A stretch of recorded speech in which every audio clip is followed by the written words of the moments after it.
Burnout. 1 in 3 Canadians, 3 in 4 Americans, and 2/3 the global workforce are currently experiencing burnout. People are exhausted, disengaged, and feeling ineffective because of chronic workplace stress. It reminds me when comedian George Carlin said, "Oh, you hate your job? Why didn't you say so? There's a support group for that. It's called everybody." And they meet at the bar. Instead of the bar, let's go to nature. Nature enhances health, and more profoundly, she can guide us to solutions that can actually metamorphose burnout into well-being. With my roots as executive director, counselor, and professor, I take people to mountains, gardens, and even seaside retreats to show them how to work with nature to become more alive and thrive. I want to tell you about it because nature could help you create a more energizing and productive workplace. In an organizational session of mine, I had a leader spend the whole time that we were in nature texting.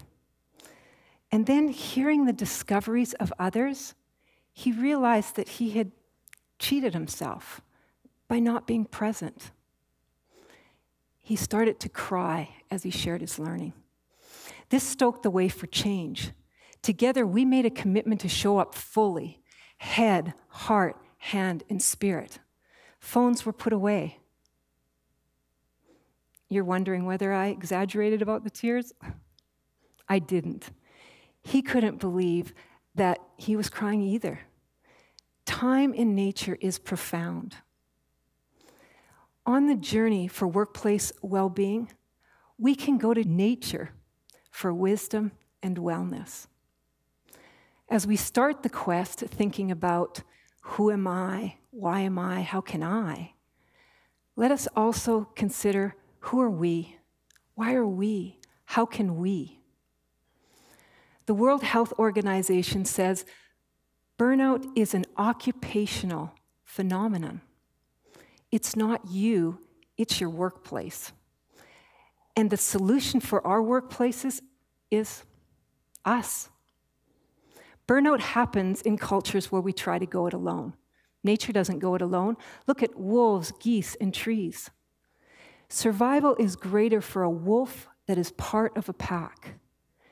Geese, with a clear purpose of migrating together, take turns leading. If one is injured, others stay behind to protect it. And trees help one another by exchanging nutrients and warning of environmental hazards.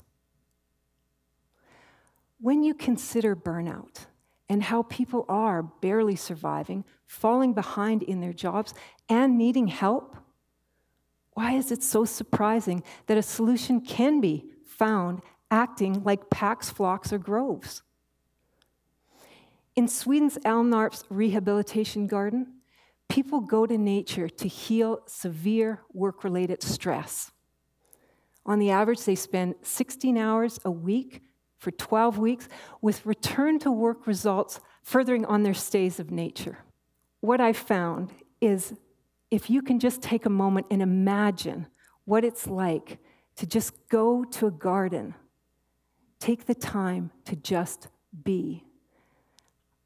With nature cleansing you of stress, anxiety, depression, and boosting your energy, immune functioning, and creativity. For my guided sessions, I've adapted this parable that I share with people before they go to nature.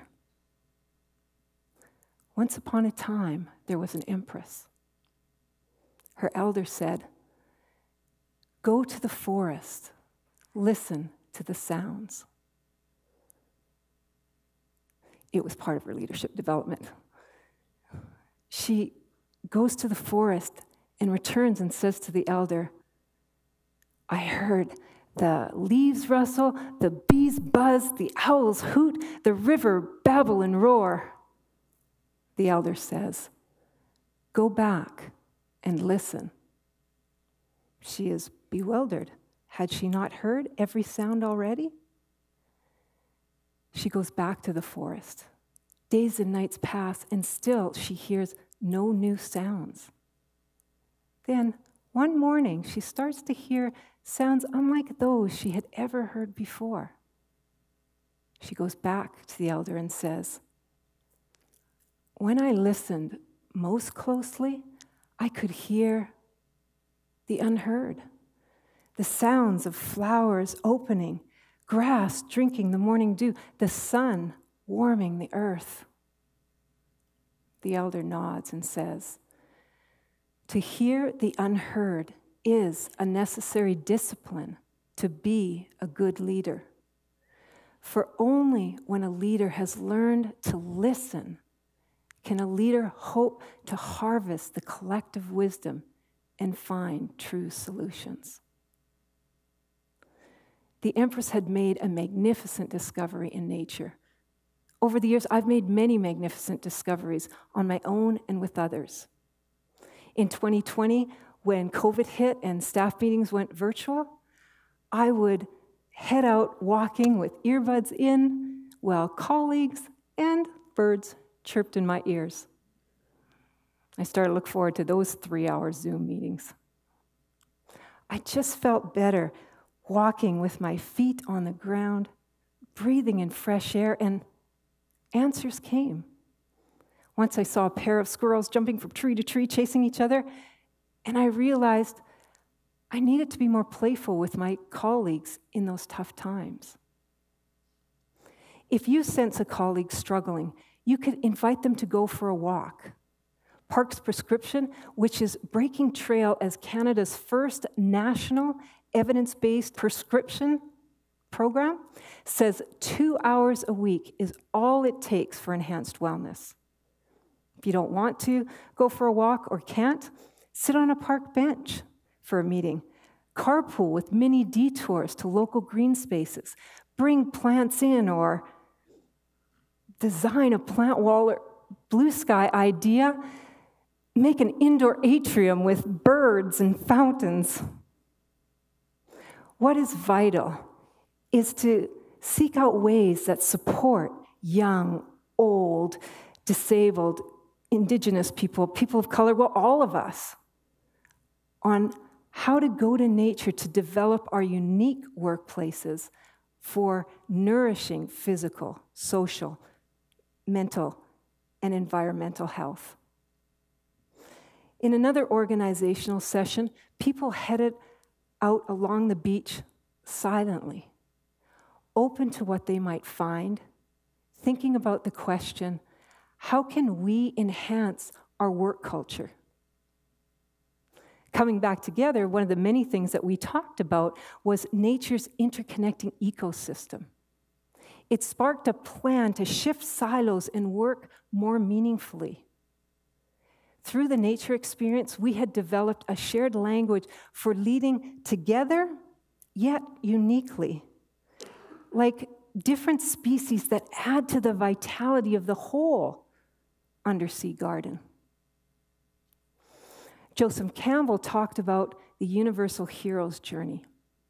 The hero departs, goes through initiation by overcoming obstacles and ordeals, and with the boon of wisdom, returns to community.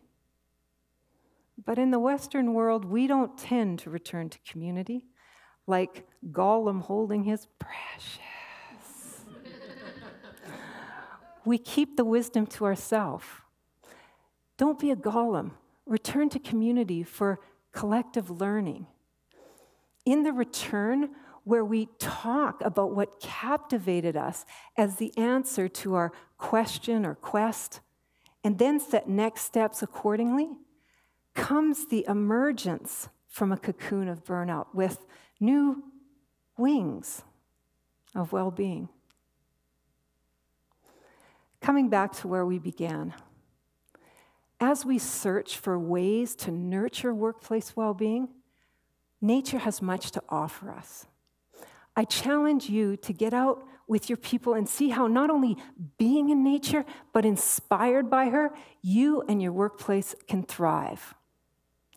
I dream that one day, with us modeling the way, all executive leaders plant this process to go to nature for cultivating workplaces that light us up rather than burn us out.